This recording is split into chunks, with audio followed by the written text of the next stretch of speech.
Dave in Georgia, you're live with Eric and V. How are you doing? I'm doing great. And yourself? Doing all right. So we're going to talk about the Great Commission. Could you explain what the Great Commission is? The Great Commission is found in Matthew chapter 28, verses 18 through 20. Basically says, and Jesus came and spake unto them, saying, all power is given unto me in heaven and in earth. Go ye therefore and teach all nations, baptizing them in the name of the Father, the Son, and the Holy Ghost, teaching them to observe all things whatsoever I have commanded you. And lo, I am with you always, even unto the end of the world. Absolutely. These particular verses have defined a lot of my life. I was saved at the age of 21, went to Bible college, got a degree, and I became an underground missionary in Asia for 13 years. And so when I say underground, what that basically means is you're in a communist country who doesn't openly allow missionaries there.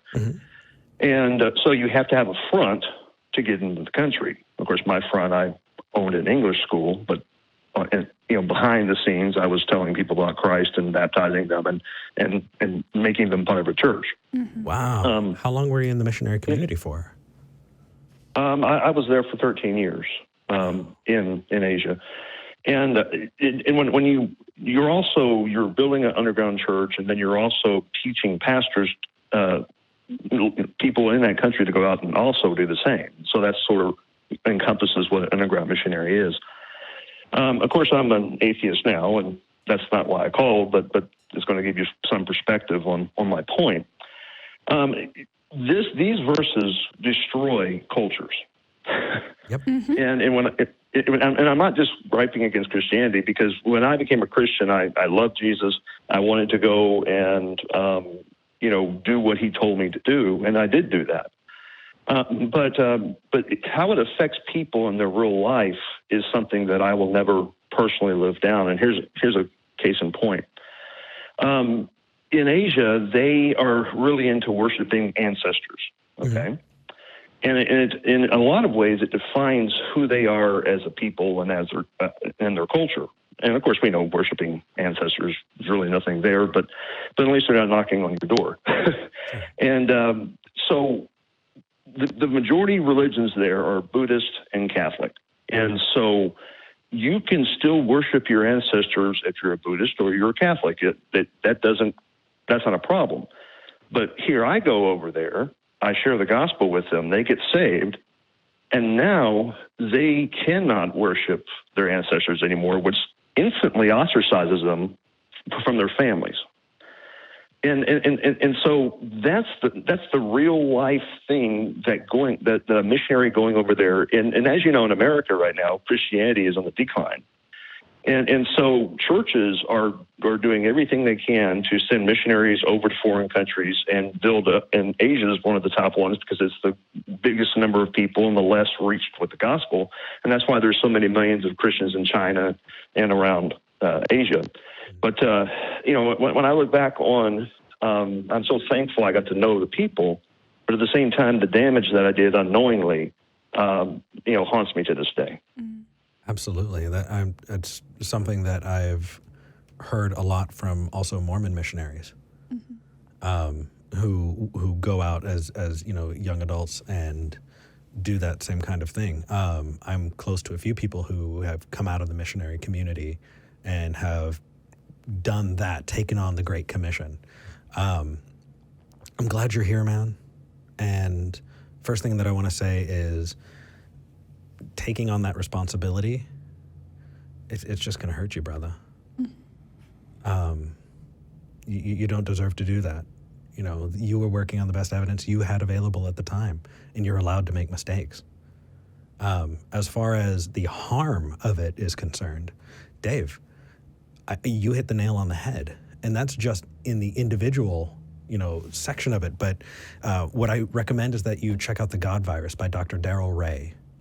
It's this idea that the religions that stick around are the ones that have built into them this need to spread. And the Great Commission is where you see it in Christianity. It's built right into the book. It's, you need to take this and teach the world it. And there have been lots of times in human history where that was fulfilled at the end of a sword or a gun. Yep. And when you talk about it individually, I really hadn't thought about that. That, yeah, it is ostracizing people. But I think people need to understand, especially a lot of people watching this show, Talk Heathen. There are a lot of people who are not religious and have never been religious or came from a community where it wasn't a big deal. I know that there are probably people in the UK we have a lot of UK listeners who grew up not religious in a community that's not religious, and they're like, holy fuck, is that a thing? Yeah. Yep. Yeah, no, that's totally a thing. I'm really glad you called in, because it kind of underscores that last call.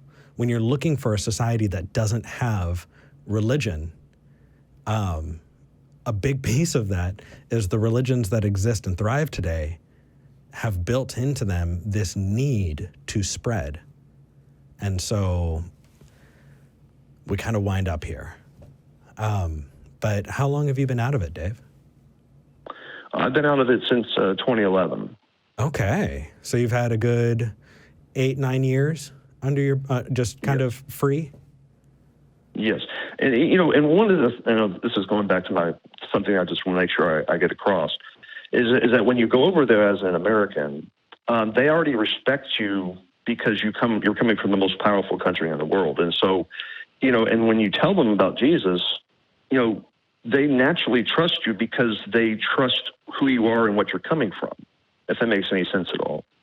And so, that's just, the very, of course we think it's the power of God, but in reality, I don't believe there's the power of God there, but just the influence that missionaries right today are having in Asia and turning a lot of areas of Asia into Christian areas is amazing. So, all right, I'm glad that you called in to share.